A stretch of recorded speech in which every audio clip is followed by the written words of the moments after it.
अस्सलाम वालेकुम dear aspirants. आज आपके सामने मैं लेके आ रहा हूँ पाकिस्तान के रिलेशंस विद नेबर्स और उसके बाद कुछ इम्पॉर्टेंट कंट्रीज़ के साथ।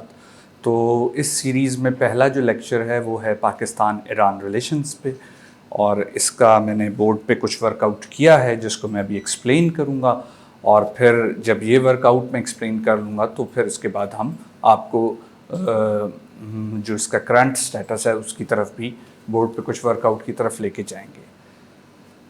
देखिए, पाकिस्तान ईरान रिलेशन से शुरू करने की वजह यह है कि Iran, as many of you know, Iran was the first country who recognized Pakistan as an independent nation state in 1947 after the independence.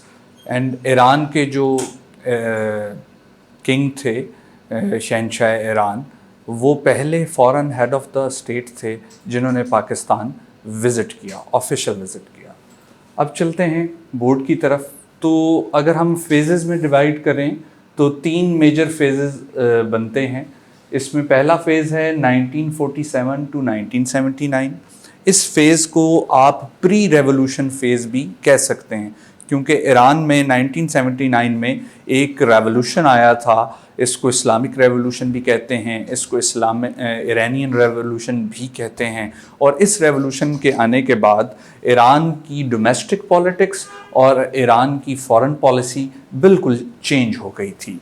उसके बाद ये फेज़ जो है 1979 से लेके ऑनवर्ड 2008 तक जो चलता है, इसको आप पोस्ट रेवोल्यूशन फेज़ कह सकते हैं। यहाँ मैंने ब्लू मार्कर से 9/11 फैक्टर लिखा है। 9/11 फैक्टर से जो कुछ चेंजेस आए या कुछ इम्पैक्ट या इन्फ्लुएंस डेवलप हुआ इस म्यूचुअल इक्वेशन के ऊपर, जो कि पाकिस्तान और ईरान, इस्लामाबाद और तेहरान के दरमियान है, उससे वो क्या है यहाँ पे वो इसलिए मैंने मेंशन कर दिया। और फिर जो करंट फेज़ चल रहा है वो 2008 से लेके अभी तक चल रहा है।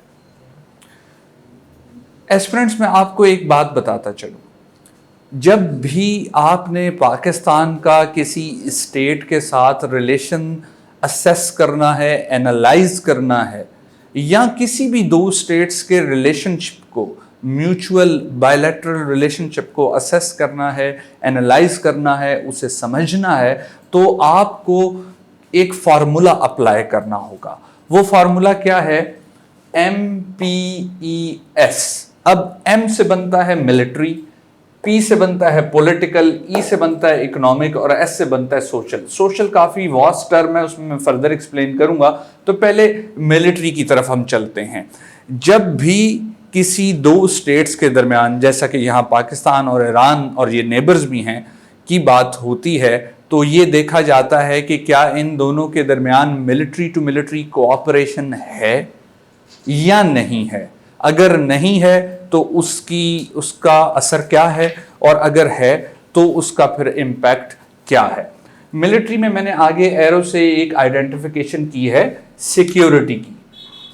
देखिए, पाकिस्तान एक सिक्योरिटी स्टेट है। क्यों है security state? From the day one it is being said that Pakistan is born embattled. तो कश्मीर के इशू से हमारे इंडिया के साथ ताल्लुकात ख़राब रहे हैं, और हमारा ईस्टर्न बॉर्डर शुरू दिन से सिंस 1947 टिल टुडे वल्नरेबल रहा है। और आफ्टर 9/11 अब जो हमारा वेस्टर्न बॉर्डर अफगानिस्तान के साथ था, which is the longest border, वो भी वल्नरेबल हो चुका है। रेगुलर आर्म्ड फोर्सेस डिप्लॉयड हैं दोनों वेस्टर्न और ईस्टर्न बॉर्डर्स पे। तो Pakistan is very much a security state because we are facing enormous security challenges. तो मिलिट्री टू मिलिट्री कॉपरेशन का मतलब ये होता है कि हम ईरान और पाकिस्तान की बात कर रहे हैं तो ईरान की नेवी, ईरान की एयरफोर्स, ईरान की आर्मी और ईरान की इंटेलिजेंस एजेंसी या सीक्रेट सर्विस, उनके रिलेशंस, उनके लिंकेजेस, उनका कोऑपरेशन हमारी नेवी, हमारी एयरफोर्स, हमारी आर्मी और हमारी सीक्रेट एजेंसी, इंटेलिजेंस एजेंसी के साथ क्या है, that is called military to military cooperation. और जब मिलिट्री टू मिलिट्री कोऑपरेशन होता है या military to military linkages develop होते हैं, तो उसमें 2 ही चीज़ें होती हैं। सिक्योरिटी पे बात हो रही होती है, या सिक्योरिटी कोऑपरेशन होता है या सिक्योरिटी कंसर्न्स होते हैं। Security cooperation means if they are facing same sort of security challenges. If two states are facing same security challenges, then definitely they will go for security cooperation. And if there are apprehensions, खदशात हैं दोनों को एक दूसरे से, trust deficit कहीं ना कहीं exist करता है, तो फिर सिक्योरिटी कंसर्न्स होते हैं. पाकिस्तान और ईरान के केस में ये जो पहला फेज है, इसको मैं लेटर ऑन डिटेल में बताऊंगा. इस फेज में सिक्योरिटी कोऑपरेशन बहुत ज़्यादा था. उसके बाद जब 1979 के बाद ऑल टुगेदर सिनेरियो डिफरेंट हो गया, रेवोल्यूशन आ गया ईरान में, तो उसके बाद सिक्योरिटी कोऑपरेशन का सिनेरियो भी ग्रेजुअली डिफरेंट हो गया. ये कोऑपरेशन से कंसर्न्स पे गया, और इस वक्त जो करंट स्टेट है इसमें सेमी कंसर्न और सेमी कोऑपरेशन की स्टेज पे मौजूद है. अब चलते हैं पॉलिटिकल लेवल पे. जैसा कि मैंने शुरू में कहा, Iran was the first state to recognize Pakistan as an independent nation state in the world. Similarly, Iran also backed our stance on Kashmir issue and other multilateral issues. फिर इसके अलावा CENTO, central east nation treaty organization, इसको Baghdad pact भी कहा जाता है. ये एक अलायंस था जो यूएस ने आउट ऑफ यूरोप क्रिएट किया था ड्यूरिंग द कोल्ड वॉर अपने अलायंसेस डेवलप करने के लिए. तो पाकिस्तान और ईरान दोनों ही इस सेंटो एग्रीमेंट या बगदाद पैक्ट का हिस्सा थे. तो इस वजह से भी पॉलिटिकल कोऑपरेशन जो है कंटिन्यू रहा. जब हम पॉलिटिकल कोऑपरेशन की बात करते हैं तो उसमें एक चीज आ जाती है डिप्लोमेटिक कोऑपरेशन और डिप्लोमेटिक कंसर्न्स. तो अगेन सेम चीज जाएगी कि 1947 से लेके 1979 इवन 1990s तक डिप्लोमेटिक कोऑपरेशन रहा अमिड कंसर्न्स. लेकिन 1990s के डिकेड में जो सेक्टेरियन स्ट्राइफ आई पाकिस्तान के अंदर, उसकी वजह से ये डिप्लोमेटिक कोऑपरेशन मीगर होना शुरू हो गया, ब्लीक होना शुरू हो गया, मध्यम होना शुरू हो गया, और फिर ये कंसर्न्स की तरफ आया. लेकिन कंसर्न्स इतने डीप नहीं हुए कि वो कोऑपरेशन को डोमिनेट कर जाएं. डिप्लोमेटिक कोऑपरेशन आज भी पाकिस्तान और ईरान के दरमियान जारी है, और Iran stood with us in testing times, we stood with Iran in their testing times. तो ये है पॉलिटिकल कोऑपरेशन अमिड कंसर्न्स. अब आती है इकोनॉमिक्स की बात. सॉरी, ये एस लगाना मैं भूल गया था. इकोनॉमिक्स. तो स्टेट्स के दरमियान सिर्फ पॉलिटिकल या मिलिट्री रिलेशनशिप ही नहीं होते, इकोनॉमिक रिलेशनशिप भी होती है. अब इकोनॉमिक रिलेशनशिप किस फॉर्म में होते हैं? Mutual trade and mutual investments. Mutual trade का मतलब यह है कि दो स्टेट्स के दरमियान इंपोर्ट्स और एक्सपोर्ट्स किस लेवल की चल रही हैं, और इनकी ट्रेड ग्रो कर रही है या डिक्रीज हो रही है. इसी तरह से mutual investment means Iranian companies, Iranian outlets, Iranian banks, if they are investing and opening their outlets in Pakistan, and same is done by Pakistani counterpart corporations, banks etcetera in Iran, then it is being called mutual investment. तो पाकिस्तान और Iran के case में पहले दिन से ही बहरहाल एक economic cooperation का एंगल डेवलप रहा है. इस पे हम बात करेंगे जब मैं आपको इस बोर्ड, ये जो भी वर्कआउट बोर्ड पे मैंने लिखा है, इसको मैं सम अप कर लूँगा, उसके बाद मैं आपको लेकर आऊँगा इकोनॉमिक कॉपरेशन. फिलहाल हिंट आपको देता जाऊँ, RCD regional corporation for development 1962 में टर्की, ईरान और पाकिस्तान ने एक रीजनल कनेक्टिविटी का नेटवर्क जनरेट किया, जिसका मकसद था 3 स्टेट्स के दरमियान ट्रेड को मैक्सिमाइज करना, इंटेंसिफाई करना. अच्छा, अब आगे चलते हैं सोशल में. अब सोशल जरा एक्सपेंडेड वर्जन है. इसमें आपका कल्चर भी आ जाता है, कल्चर में आर्ट्स है, कल्चर में सेम लिविंग स्टाइल्स हैं, कल्चर में लिटरेचर भी आ जाता है, और फिर कल्चर में आपका फूड भी आ जाता है, कुजीन जो होते हैं वो भी आ जाते हैं. इसके बाद है जी लैंग्वेज. लैंग्वेज बहुत इंपॉर्टेंट पार्ट है. यहाँ पे फारसी है जबान ईरान की, और फारसी बोलने वाले, फारसी लिखने वाले आज पाकिस्तान में भी मौजूद हैं, फारसी लिखने और बोलने वाले इंडिया में भी हैं. और जब मुग़ल एम्पायर का रूल था over India prior to British empire, जो ऑफिशियल लैंग्वेज थी पूरे इंडिया की वो फारसी थी. तो फारसी لینگویج کے اگر تناظر میں ہم دیکھیں تو ہمارے جو لنکیجز ہیں وہ ایران سے بہت ڈیپ ہیں. پاکستان کے جو نیشنل پوئٹ ہیں علامہ اقبال, ان کو ہم پوئٹ آف دا ایسٹ بھی کہتے ہیں, تو ہی از نون ایز ان ایران اقبال لاہوری. ان کا جو فارسی کلام ہے وہ وہاں پر بہت زیادہ اس پہ تحقیق بھی کی گئی ہے, اس کو سراہا بھی بہت جاتا ہے, اور اس پہ وہاں کی یونیورسٹیز میں لیکچرز بھی ہوتے رہتے ہیں, سیمینارز بھی ہوتے رہتے ہیں. تو language is a very strong and neutralised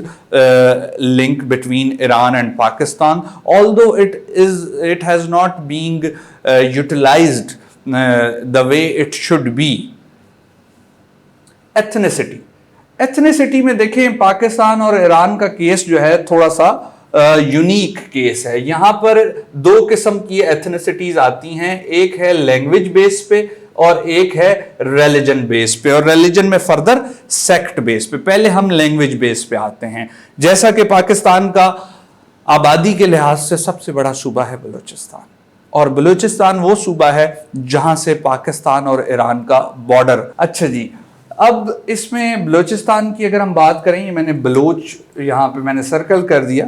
Balochistan area wise Pakistan کا سب سے بڑا پروونس ہے, صوبہ ہے, اور بلوچستان واحد پروونس ہے جہاں سے ہمارا بارڈر افغانستان سے بھی ملتا ہے, اور ایران سے بھی جو ہم لینڈ روٹ سے کنیکٹ ہوتے ہیں, ایون ہم sea route maritime route سے کنیکٹ ہوتے ہیں, that is Balochistan. Coastal belt of Balochistan where Gwadar port is located and the land roots.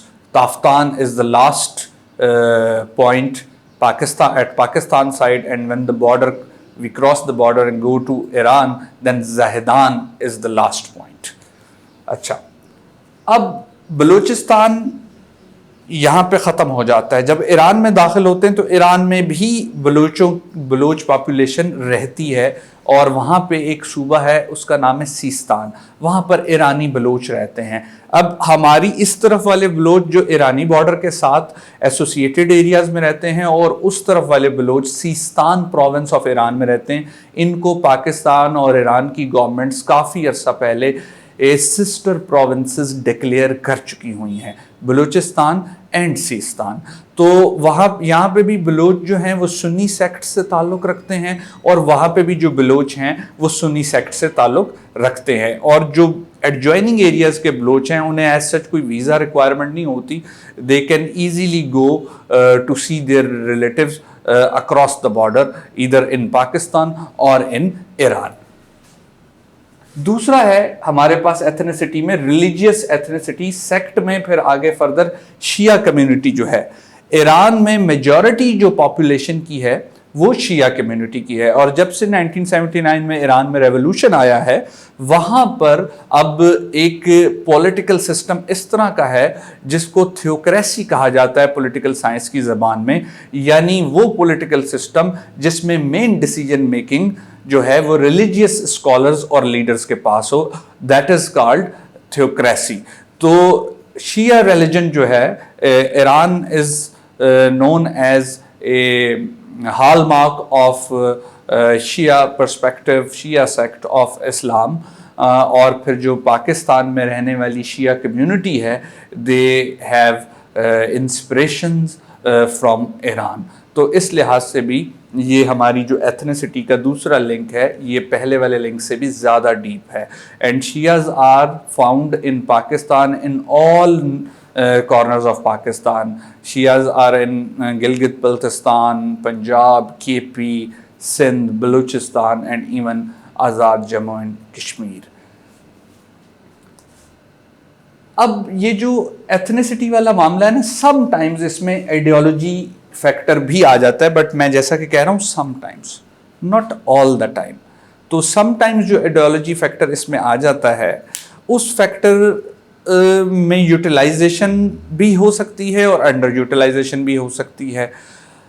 Pakistan اور ایران کا ریلیشن, بلکہ پاکستان کا ریلیشن جتنے بھی اس کے نیبرز کے ساتھ ہے, چائنا کے ساتھ ہے, انڈیا کے ساتھ ہے, افغانستان کے ساتھ ہے اور ایران کے ساتھ ہے, اس کو ہم کبھی بھی آئسولیٹ کر کے نہیں دیکھ سکتے. ہمیشہ جو انٹرنیشنل پالیٹکس اور جو ریجنل پالیٹکس اور جو alliances of superpowers with the regional players or designs of superpowers in Middle East and in our region South Asia and Southwest Asia रहे हैं।